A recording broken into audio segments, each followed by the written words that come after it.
Trinity University's success is best measured by the accomplishments and achievements of our alumni, whose ranks have more than doubled in the past 30 years.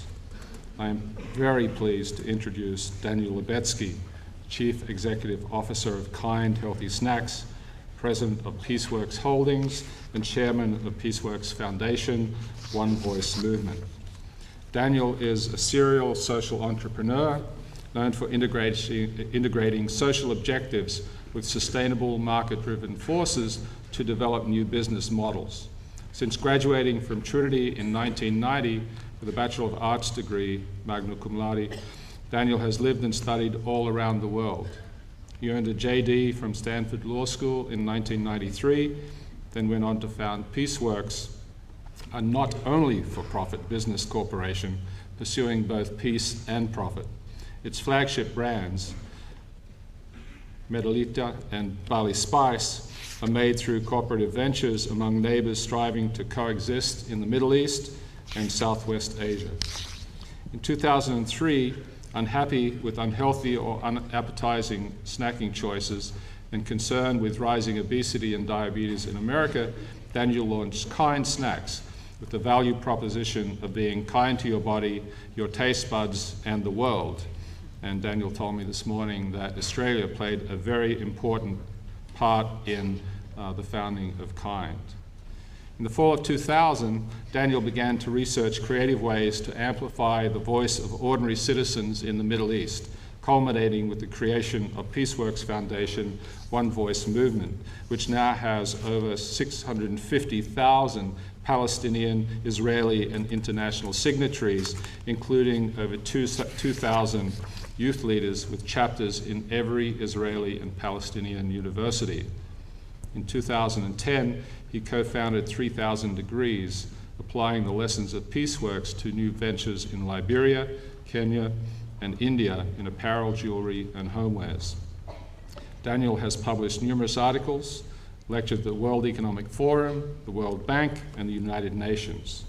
In 1997, when 28 years old, he was selected by the World Economic Forum as one of the 100 global leaders for tomorrow. The forum again recognized Daniel in 2007 as a young global leader. In 2004, the World Association of Non-Governmental Organizations bestowed upon him its Peace, Reconciliation, and Security Award.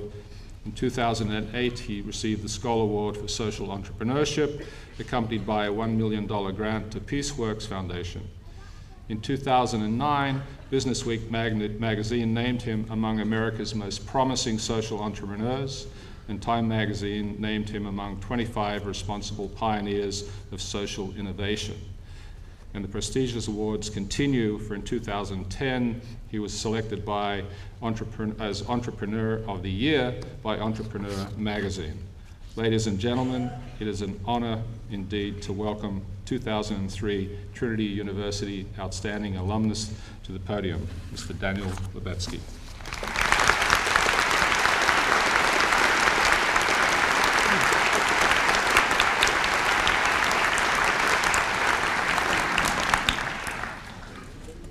Thank you, President Albert.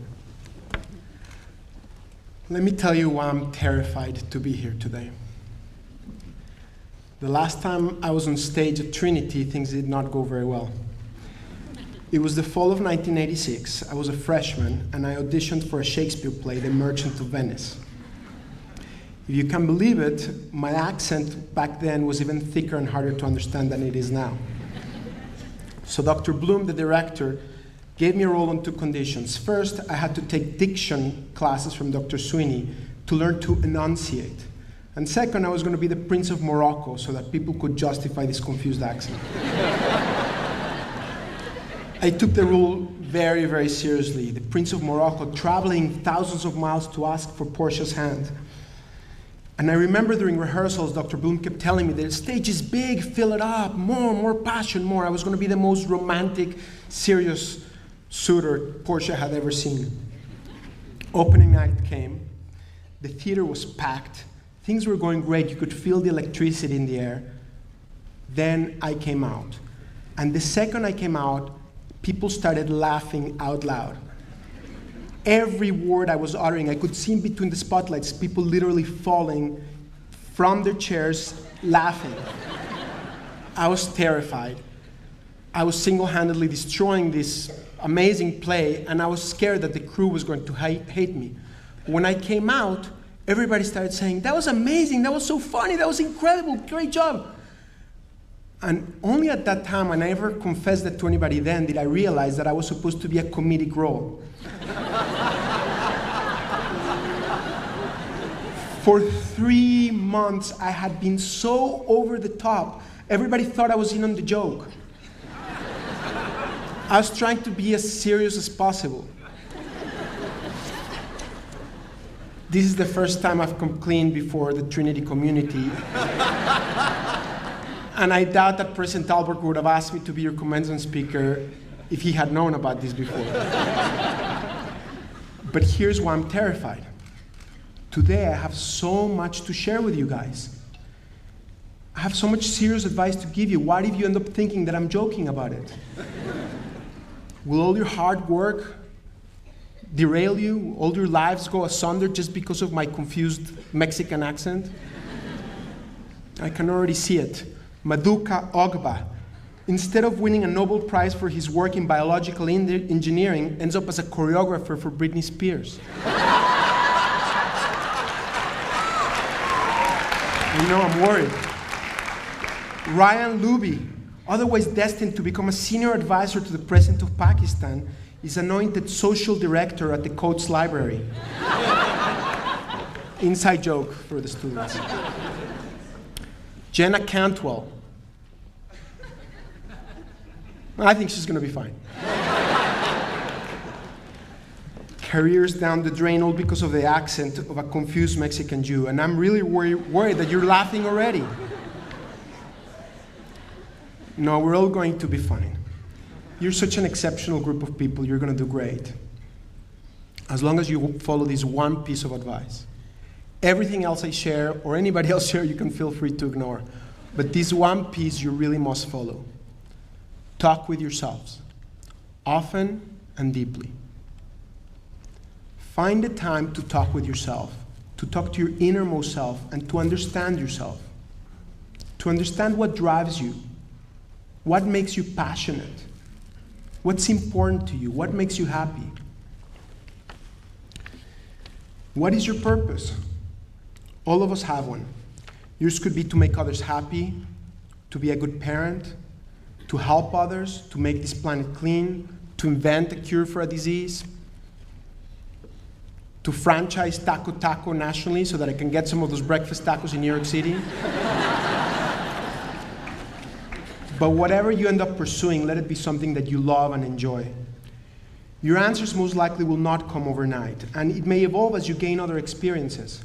But that's why it's so important that you listen to your inner self along the way. Think about it. Knowing what makes you happy is presumably the first step towards actually being happy. So why is it that so many of us go through their entire lives without thinking about these issues? It's tough work, actually. Not just because of the modern culture of tweets and Facebook, where time for deep reflection is almost extinguished, but because these are tough questions and answers are not easy to come by. But if you never ask them, you will never even start the journey to find those answers. And the journey itself may be the answer. You have those answers within you. You owe it to yourself to carve out the time to find them. This is one task that nobody else can do for you, and you should never let anybody else dictate those answers for you. If you can find that which you love and do that, your success is guaranteed, because every day you spend trying to do that is going to bring you fulfillment. But if you let societal pressures fool you into thinking that your goals are some financial success, power, or fame, or another external metric on which you benchmark yourself against others, you're going to be like a mouse running on a treadmill, never quite reaching the goal. Even though this advice may seem obvious, you will find that in your life, surrounded by a culture that celebrates materialism and consumerism, and many times you will be tempted to measure your success against that of others. It happens to me all the time, and I have to remind myself of my priorities. Many talented and smart people get lost chasing the wrong goal. And you can see it destroy them. Don't misunderstand me, I'm a very big believer in the power of market forces and capitalism. And it's easier to philosophize about how wealth is not your priority when you don't have to pay thousands of dollars in student loans. I can already imagine Jenna's dad having reflux as I'm speaking. Making money is an important byproduct and tool, but it will come much easier to you when you find something that you're passionate about and you recognize money as a means to an end rather than the end itself. And to find that end, you have to talk to yourself, deep inside your innermost self. You have to dream. You have to consciously daydream. Never be afraid to dream so you can visualize the heights that you will reach. Imagine new worlds. Imagine yourself in new places. And never believe anyone that tells you that it can't be done. Every major accomplishment starts with some people thinking that it's impossible to achieve it and naive to try. Indeed, looking back today, some of what I tried seems crazy to me. I declined a secure job at a Wall Street law firm to try my luck at getting Arabs and Israelis to work together. It all started at Trinity, actually. I wrote my thesis on the influence of economics in resolving the Arab-Israeli conflict. 2 of my thesis advisors loved it, and the third one thought I was insane. He was probably the one that was correct. The only place where my 268-page treatise was popular was in medical circles. That's because if doctors needed to prescribe something to help their patients fall asleep, this was it. I think a student over there is thinking this speech is having the same impact on him right now. So I tried to turn theory into practice, and I started PeaceWorks. And I filled my legal briefcase with jars of sun-dried tomato spreads made through cooperation among Israelis, Palestinians, Turks, and Egyptians. I would start my day on 122nd and Broadway, going shop by shop down the street all the way till I would get by 7 p.m. to the end of Broadway and Wall Street. Then the following morning on my beat-up Cougar that I actually had here from Trinity, I would drive and deliver the jars of sun-dried tomato spreads from the trunk of my car. 16 years and countless mistakes and long nights later, in spite of the vicissitudes of the conflict, our trading partners continue to work together. Our products are sold in thousands of stores, and PeaceWorks gave birth to other ventures like Kind and One Voice.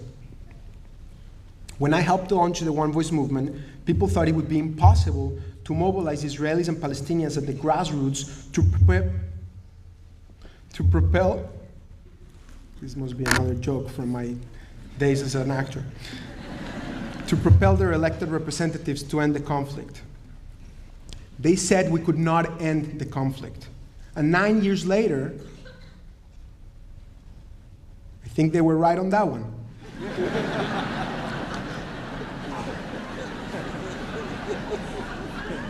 But I'm only partly kidding, because One Voice will not stop working until we achieve peace between Israelis and Arabs. It used to take most of my time trying to explain that young activists on the ground could forge change.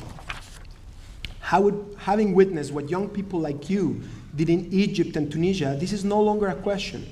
Now the only question is whether we can have such an impact in the Arab-Israeli context. To me, it's not really a question, but an imperative. There is no alternative. Failure is just not an option. And we cannot wait for someone else to do what needs to be done. We live in a day and age where we're all one voice in a much broader sense. One. Our fates are interlinked. The challenges that your generation is inheriting are daunting. From resource scarcity to global warming, tackling those challenges will require that we recognize our shared humanity and work together. Don't look for someone else to solve those problems. You're the ones with the power and responsibility to lead the way. We're not leaving you many options. There are no alternatives. You must prevail. Within these challenges, there are also many opportunities. So think creatively. Deploy market forces to tackle social problems.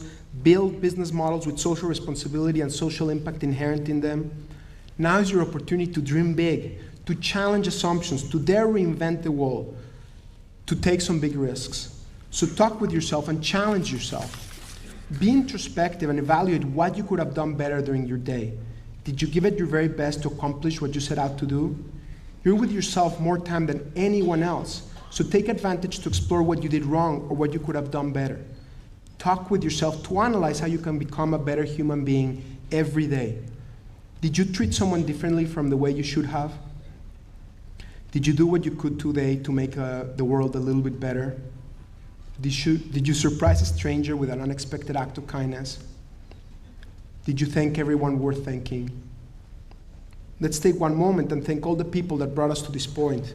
Our professors, the trustees, the administration team, our parents who sacrificed so much to help us get here, our siblings, our friends, our loved ones, and to the people who enrich our lives every day but don't get the recognition they deserve. People like Yolanda Rangel from the Maybe Cafeteria.